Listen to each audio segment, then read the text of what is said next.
ফজরের আজান হয়ে গেছে। খানিক পরেই ভোরের আলো ফুটতে শুরু করবে। রাস্তা সম্পূর্ণ ফাঁকা, কোনো জনমানবের অস্তিত্ব নেই। রাস্তার দুপাশে ফাঁকা মাঠ।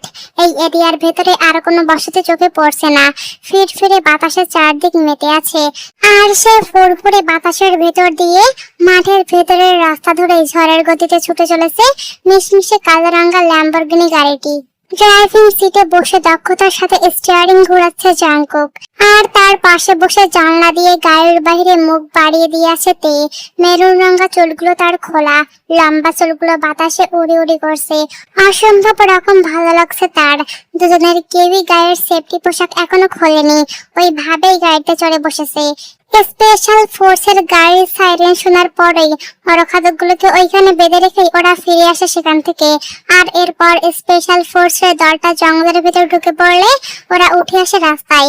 তারপর গাড়ি নিয়ে সোজা রওনা দেয় বাড়ির পথে। নিজেকে মোটেও রিভিল করতে চায় না জাংকুক। এতে যদি তার রিয়েল আইডেন্টিটি বের হয়ে আসে তবে খুবই সমস্যায় পড়ে যাবে ও। তাই স্পেশাল ফোর্স পৌঁছানোর আগেই তেকে নিয়ে ও সেখান থেকে ভেগেছে। তে গাড়ির জানলার দিক থেকে মুখ ফিরিয়ে জাংকুকের দিকে তাকালো। মুখটা হাসি হাসি, চোখের ভিতর যেন খুশি ঝিলিক দিয়ে উঠেছে। জাংকুক গাড়ি চালানো অব্যাহত রেখে তের দিকে তাকিয়ে দেখলো একবার, তারপর আবার রাস্তার দিকে দৃষ্টি ফিরিয়ে জিজ্ঞেস করলো, কি ব্যাপার, আমার বউকে এত খুশি খুশি লাগছে কেন? তে এক প্রকার নেচে উঠে মুখে খুশির বন্যা বওয়া হাসি ফুটিয়ে বলে উঠলো, ভালো লাগছে অনেক। মাঝে মাঝে এরকম অ্যাডভেঞ্চারাস মিশন আসলে মন্দ হয় না, কি বলো? জাংকুকের দিকে প্রশ্ন ছুড়ে দিয়ে উত্তরের আশায় জাংকুকের মুখের দিকে তাকিয়ে রইল তে। কিন্তু তে যেমন আশা করেছিল তেমন কোনো উৎসাহই দেখালো না জাংকুক। ফিরেও তাকালো না তের দিকে। তের ঝিলিক দেওয়া হাসি মুখটা দপ করে নিভে গেল। আর সেখানে এসে ভর করলো একটা ভ্রুকুটি করে সন্দেহের চোখে তাকিয়ে থাকা মুখ। জাংকুকের দিকে ভালো করে ঘুরে বসে তে ওই রকম মুখ করে জিজ্ঞেস করলো, কি ব্যাপার, তুমি ছাওয়ালা মুরগির মতো মুখ করে বসে আছো কেন শুনি? নিজেকে ছাওয়ালা মুরগির সাথে তুলনা করায় জাংকুক ঘুরে তাকালো তের দিকে। তারপর বেজার মুখে বলল, কারণ আমার তোমার মতো অত ভাল লাগছে না। তে কোমরে দু হাত গুজে দিয়ে আগের মতো করে জিজ্ঞেস করলো, কেন ভাল লাগছে না কেন তোমার? জাংকুক রাস্তার দিকে নজর দিতে দিতে বলল, কারণ আমি যা করতে এদিকে এসেছিলাম তা করতে পারিনি, তাই আমার ভাল লাগছে না। ভাল লাগছে না শব্দটা জোর দিয়ে ঠেস মেরে বলল জাংকুক। জাংকুকের বলার ভঙ্গি দেখে খিলখিল করে হেসে উঠল তে। তারপর হাসি থামিয়ে জাংকুকের বলার ভঙ্গি অনুসরণ করেই বলল, তো গাড়ি থামাও, তোমার একটু ভাল লাগিয়ে দেই। জাংকুক আগের থেকেও বেজার মুখে বলল, ফাজলামি করিস না তো, আমি এখন মোটেও ফাজলামির মুডে নেই, দূরে যা। তাই নিজের সিট থেকে উঠে জাংকুকের কোলের ভেতর এসে বসে পড়লো। তারপর দাঁত কেলিয়ে বলল, ফাজলামি করছি না, সত্যি। জাংকুক ওর চোখের দিকে তাকিয়ে সন্দেহের দৃষ্টিতে জিজ্ঞেস করলো, সত্যি ঢপ দিচ্ছিস না তো? তাই জাংকুকের কলার ধরে একটা ছোটখাটো ঝাঁকে দিয়ে দাঁতে দাঁত চেপে বলল, ঢপ দিচ্ছি না শালা, সত্যি। একদম বিশ্বাস করে না আমাকে, বেয়াদব কোথাকার। গাড়ি থামাও এক্ষুনি। তে এই কথা বলার সাথে সাথে পা দিয়ে গাড়ির ব্রেক কষলো জাংকুক। ভর দুপুর বেলা সদর থানার স্পেশাল জেলখানাতে নিয়ে নরখাদক লিডার আর দেশি লোকগুলোকে বেধড়ক পেটানো হচ্ছে, কারণ তারা কিছুই বলছে না। আর যা বলছে তা কেউই বুঝতে পারছে না, সেই অদ্ভুত ভাষাতেই ওরা কথা বলছে। তাই বাংলা ভাষা না বলা পর্যন্ত তাদেরকে পেটানোর আদেশ দিয়ে গেছে পুলিশ সুপার। আর এদিকে তেইমিন হোসেন সহ অন্যান্যদের বিবরণ অনুযায়ী স্কেচ তৈরি করা হচ্ছে তাদেরকে উদ্ধারকারী ব্যক্তিটার। অন্যান্য সময়ে আসামির স্কেচ তৈরি করা হয়, আর এখন তৈরি করা হচ্ছে উদ্ধারকারীর স্কেচ। কারণ সেই ব্যক্তিটার পরিচয় উদ্ঘাটন করে লোকটাকে খুঁজে বের করতেই হবে, সে আসলে কে সেটা জানা জরুরি। আর এই মিশনের সম্পূর্ণ কৃতিত্ব তার পাওনা। তেইমিন হোসেন সহ অন্যান্যরা যতদূর সম্ভব বিবরণ দিলেন, সেই বিবরণ অনুযায়ী আর্টিস্ট একটা স্কেচ তৈরি করলো। সেটা একেবারে না মিললেও কিছুটা মিলল। থানার সহকারী পুলিশ সুপার কিছুটা ছোকরা গোছের, সেউজুন হোসেন নাম, নতুন জয়েন দিয়েছে, এখনো বিয়ে শাদী হয়নি তার। সে তার বসের দেওয়া একটা কাজ ছেড়ে মাত্রই থানায় আসলো। আর এখন তার কাজ হচ্ছে জঙ্গলিগুলোর মুখ থেকে তথ্য বের করা, যে তারা কবে থেকে এই কাজে জড়িত আছে, আর আজ পর্যন্ত কতজনকে তারা এইভাবে বারবিকিউ করে খেয়েছে। সে এসেই আগে ঢুকলো যেখানে স্কেচ তৈরি করা হচ্ছে সেখানে। তাকে দেখেই পুলিশ সুপার বলে উঠলেন, সেজুন দেখো স্কেচটা, লোকটা তো ভারী সুন্দর দেখতে। কি বলো, নায়কের মতো চেহারা। সেজুন হোসেন কিছুক্ষণ দেখলো স্কেচটা, এতক্ষণ দূর থেকেই দেখছিল, এবার কাছে এগিয়ে এলো কিছুটা, তারপর ভাবুক দৃষ্টিতে তাকিয়ে বলল, স্যার লোকটাকে আমার কেমন যেন চেনা চেনা লাগছে, কোথায় যেন দেখেছি। এরপর তেমিন হোসেনের কাছে গিয়ে বলল, আপনি ওনার সম্পূর্ণ ডিটেলস বলুন তো, হাইট কেমন বা স্বাস্থ্য কেমন। তেমিন হোসেন খুব আগ্রহের সাথে বললেন, স্যার সে আপনার থেকেও লম্বা, গায়ের রং শ্যামলা, মাথার চুল অনেক, শরীর স্বাস্থ্য বিশাল, নায়কদের মতো। সত্যি সত্যি ওই যে যেদিন আপনি একটা মুভি দেখছিলেন না, সুপারম্যান না কি যেন নাম, ওই মুভির নায়কের মতো দেহ তার। পোশাকও একটা পরেছিল সেরকমই, শুধু পিঠের উপর ওড়না ছিল না, আর পোশাকটা কালো রঙের ছিল। সুপারম্যান যে পিঠের উপর ওড়না পরে সেটা জেনে সেওজন সেন্টি খেলো, আহত দৃষ্টিতে সে তাকিয়ে রইল তেমিন হোসেনের দিকে। প্রিয় অভিনেতার এমন অপমান সত্ত্বেও কিছুই বলতে পারল না সে। তেমিনের দিক থেকে চোখ সরিয়ে সে এবার পুলিশ সুপারের দিকে তাকালো, তারপর বলল, স্যার আপনার সাথে কিছু গুরুত্বপূর্ণ কথা আছে। পুলিশ সুপার সেওজুনকে ইশারায় নিজের কেবিনে আসতে বললেন, তারপর নিজেও চলে গেলেন, আর সেওজুন গেল তার পেছন পেছন। কেবিনে ঢুকে এসে বলল, স্যার পুরো এরিয়াটা সার্চ করে দেখেছি আমি, ওইখানে পুলিশের জুতার ছাপ বাদেও আরো দুজনের জুতার ছাপ পাওয়া গেছে। একটা হচ্ছে সাইজ 12 আর অন্যটা সাইজ 7। আমাদের পুলিশ টিমের সবার একই ডিজাইনের জুতা পরা ছিল, তাই বাকি দুটার জুতার ছাপ শনাক্ত করতে সুবিধা হয়েছে।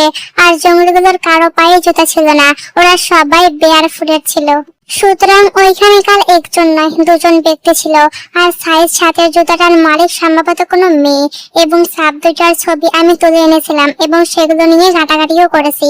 দুইটাই হাই ব্র্যান্ডের আর ফরেন জুতা। আপনার ধারণাই সঠিক স্যার, তারা কেউই দেশি নয়, সম্ভবত হয়তো এই ট্রাইবটাকে ট্র্যাক করতে তারা এদেশে এসেছে। পুলিশ সুপার এতক্ষণ নিজের চেয়ারে বসেছিলেন, সেজনের কথা শুনে তিনি চেয়ার ছেড়ে উঠে দাঁড়ালেন, তারপর চিন্তিত মুখে বললেন, আমি ধারণা করেছি যে সে বাইরের দেশের স্পেশাল ফোর্সের কেউ, হয়তো এই মিশনটা তাকে ধরে দেওয়া হয়েছে আর সে সাকসেসফুলও। এইবার মুখ থেকে চিন্তিত ভঙ্গি সরিয়ে পুলিশ সুপার সেজনের দিকে আগ্রহ ভরে তাকিয়ে বললেন, তুমি তখন কি যেন বলেছিলে যে লোকটাকে তোমার চেনা চেনা লাগছে? সেজন কিছুক্ষণ ভেবে বলল, জানি না ঠিক, তবে কিছুটা এরকম দেখতে একটা লোককে আমি দেখেছিলাম আমাদের বাড়ির পাশের একটা চায়ের দোকানে, ওইখানের কমিউনিটি সেন্টারে এসেছিল সে সম্ভবত। তেমিন হোসেন যেমন বিবরণ দিয়েছেন তার সাথে অনেকটাই মিলে যায়। তাকে আমি বেশ ভালোভাবেই দেখেছি, কারণ ওই দোকানে একটা ঝামেলা হয়েছিল আমার সাথেই। কয়েকটা মাস্তান ছেলে এসে ঝামেলা করেছিল, আমাদের এলাকারই ছেলে। আমি পুলিশের লোক হওয়া সত্ত্বেও তারা আমাকে মানেনি, আগেও মানতো না। বড় ঘরের ছেলে কিনা, রাতের বেলা ওরা চায়ের দোকান থেকে চাঁদা তুলতে এসেছিল। চাওয়ালা মামার পুরো দিনের ইনকামটাই ওরা চেয়ে বসে, আমি বাধা দিলে আমাকে ধাক্কা দিয়ে ফেলে দেয়। আর সেই সময় দুজন লোক এগিয়ে আসে ওই দোকানটাতে, ওদের ভেতরের একজন ওই স্টেজের সাথে মিলে যায়। লোকটা এসে ওই ছেলেগুলোকে চড় থাপ্পড় দিয়ে বিদায় করে দিল। ছেলেগুলো কিছু বলার সাহসও পেল না। লোকটা এমন যে আপনি তার অনুগত হতে বাধ্য হবেন না চাইতেও। তার হাঁটার ভঙ্গি, তার তাকানো, তার কথা সবকিছুই আপনাকে তার অনুগত হতে বাধ্য করবে, আর তার প্রতি আমি কৃতজ্ঞ। পুলিশ সুপার বললেন, তাহলে তুমি ওই লোকটার সম্পর্কে খোঁজ খবর নিতে শুরু করো। দেখো আমরা যাকে খুঁজছি সে কিনা।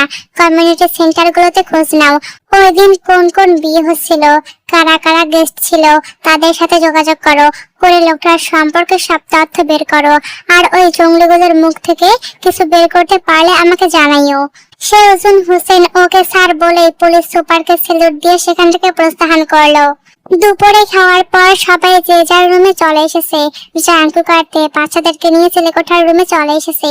সকালেই বাড়িতে ফিরে এসেছে ওরা, এসে ঘরে গিয়ে গোসল দিয়ে ঘুমিয়েছে। আর এরপর দুপুরে খাবারের আগে ওদেরকে ডেকে তুলেছে জেকব। ইউনজুনরা সবাই সকালেই চলে গেছে। যাওয়ার আগে তে আর জাঙ্কুককে বলে গিয়েছে যেন ওরা অবশ্যই অবশ্যই ও বাড়িতে যায়। জাঙ্কুক বলেছে যে ওরা কালকে গিয়েই ঘুরে আসবে, তবে রাতে থাকতে পারবে না। ইউনজুন এতেই রাজি। বাচ্চাদেরকে নিয়ে আবারও ঘুমানোর প্রস্তুতি নিচ্ছে জাঙ্কুক। তেজুন আর তেহানকে এক পাশে জায়গা করে দিয়ে জাঙ্কুক তেহিকে বুকে নিয়ে বালিশে পিঠ ঠেকিয়ে বসলো। তেহি বাবার বুকের ওপর গা এলিয়ে দিল। গতকাল রাতে মা বাবার উপস্থিতি না পেয়ে তার ঘুমের বেশ অসুবিধা হয়েছে, থেকে থেকেই কেঁদে উঠেছে। তাই এখন সে বাবার বুকে আয়েশ করে ঘুমাবে। ইতিমধ্যে কয়েকবার হাই তোলা হয়ে গেছে তার, ঘুমে চোখ ঢুলু ঢুলু করছে। তে জাঙ্কুককে আবার ঘুমানোর প্রস্তুতি নিতে দেখে বলল, এই আর কত ঘুমাবে তুমি? সকাল থেকে সারের মতো ঘুমাচ্ছ। জাঙ্কুক তেহের পিঠে হাত দিয়ে ছোট ছোট করে চাপড় দিয়ে ঘুম পাড়াতে পাড়াতে বলল, হ্যাঁ আমার আম্মা জান ঘুমাবে, তাই আমিও ঘুমাবো। তোমার ভালো লাগলে তুমিও আসো, না লাগলে নিজের কাজে মন দাও, আমাদেরকে ডিস্টার্ব করো না, বলে জাঙ্কুক চোখ বুজে বালিশে হেলান দিল আবার। তে সেদিকে কিছুক্ষণ তাকিয়ে থেকে জাঙ্কুকের বইয়ের ভান্ডারের দিকে এগোলো। তারপর সেখান থেকে বেছে বেছে একটা বই নিল। এখন তার ঘুম আসবে না, তাই একটা বই পড়লে মন্দ হয় না। বইটা নিয়ে তে গিয়ে বসলো চেয়ার টেবিলে। রাতের বেলা পুলিশ সুপার থানা থেকে বের হচ্ছিলেন বাসার উদ্দেশ্যে। তখনই হন্তদন্ত হয়ে সেজন ছুটে এলো কোথা থেকে।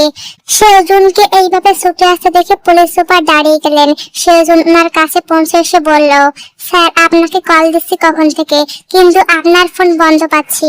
পুলিশ সুপার বললেন, আরে বলো না, চার্জ শেষ হয়ে গেছে, আর আজ চার্জারটা ভুল করে বাসায় ফেলে রেখে এসেছি। কিন্তু তুমি এ সময় এলে কেন?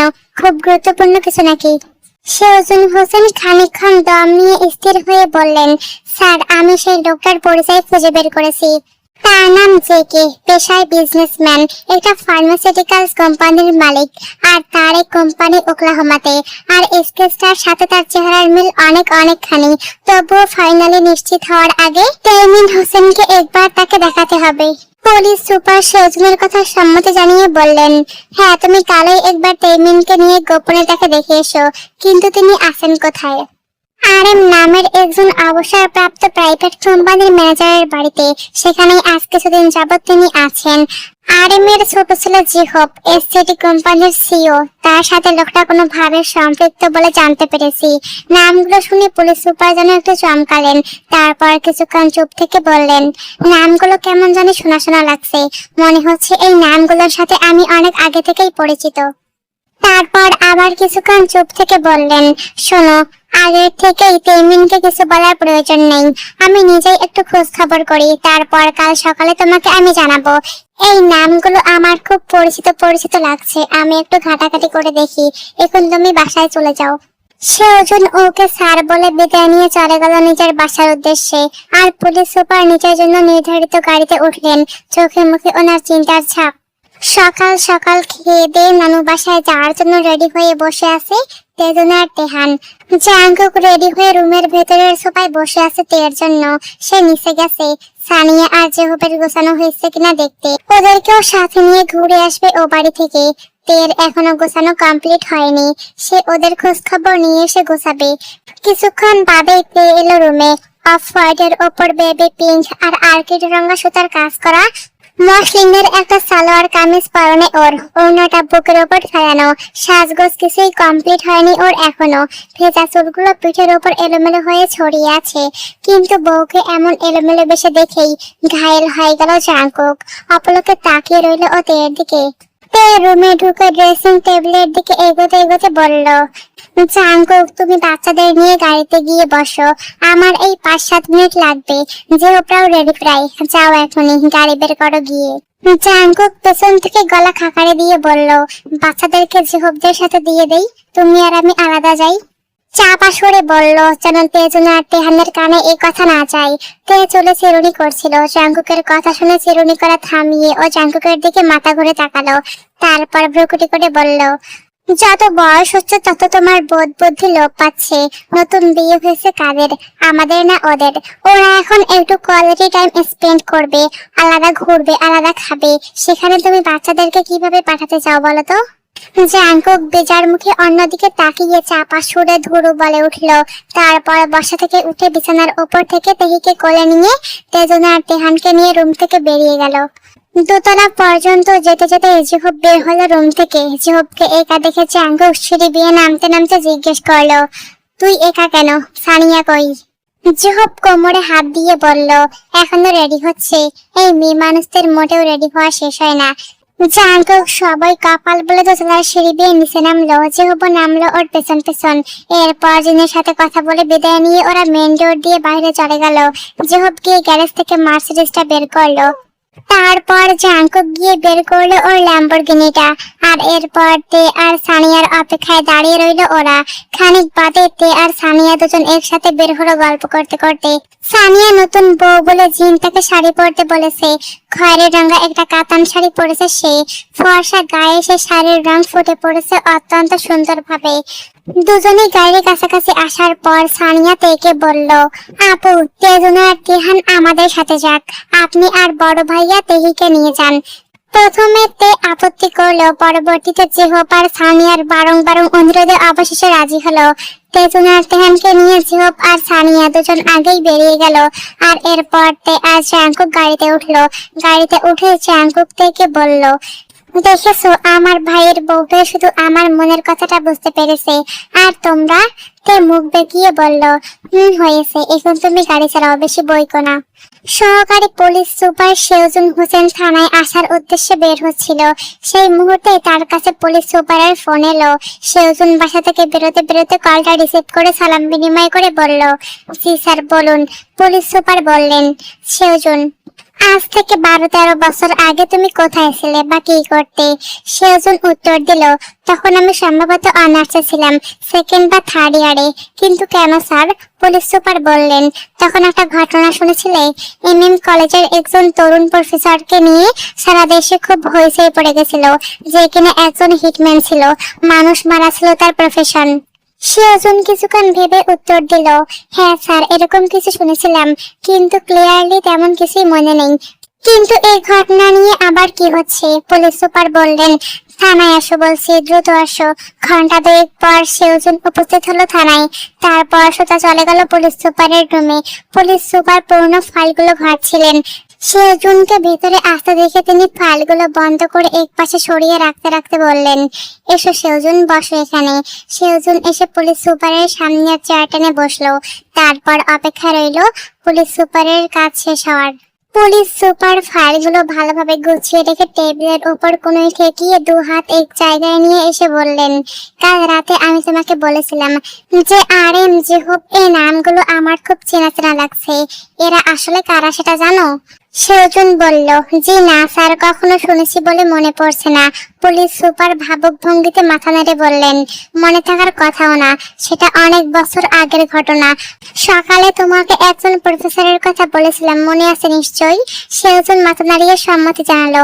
পুলিশ সুপার আবার বললেন, সেই প্রফেসরের নাম হলো জিওন জাংকুক। এই RM হলো তার বাবা, আর জিহব হলো তার ছোট ভাই। জাংকুক হয়তো আর বেঁচে নেই, বা বেঁচে থাকলেও কোথায় কিভাবে বেঁচে আছে সেটা সবারই অজানা। ঘটনাটা বেশ ইন্টারেস্টিং, শুনতে চাও?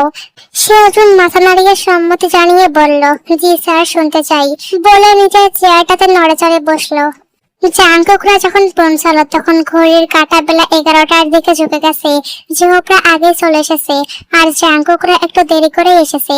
রাস্তায় যেখানেই ভালো লেগেছে সেখানে নেমে দাঁড়িয়ে কিছুক্ষণ সময় কাটিয়েছে ওরা। আর তারপর অবশেষে এসে পৌঁছেছে বাড়িতে। জাংকুকের গাড়িটা বাড়িতে ঢোকার সাথে সাথে ইউনজুন নেমে এলেন। তেহিকে কোলে নিয়ে বের হলো। ইউনজুন তের কোল থেকে তেহিকে নিয়ে নিলেন। তারপর সবাইকে নিয়ে ঘরের দিকে এগোলেন। সানিয়া এসে জিমিনের সাথে গল্প জুড়ে দিয়েছে।